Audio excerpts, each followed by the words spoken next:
Hello everyone, welcome back to QuickTable. It's your boy Wilson. On today's How to series on QuickTable, we'll be talking about how to do joins on QuickTable. On QuickTable, we can do a left join, right join, an inner join, outer join, and a cross join.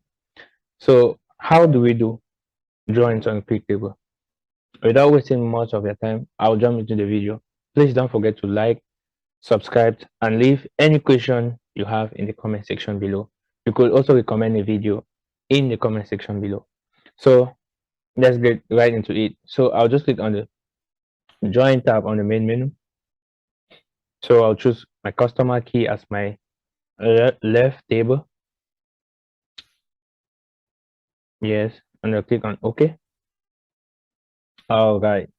So here I'm just going to go with left join because we have other options as right join, inner join, outer join, and a cross join. So I'll just go with left join as my example for today. So here I'm going to select all. I want to join the whole table. So I'll select all columns on the other table, and both data sets have CNAME as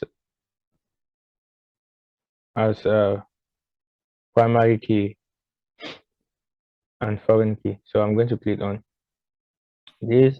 CNAME is a primary key here, and it's a foreign key here.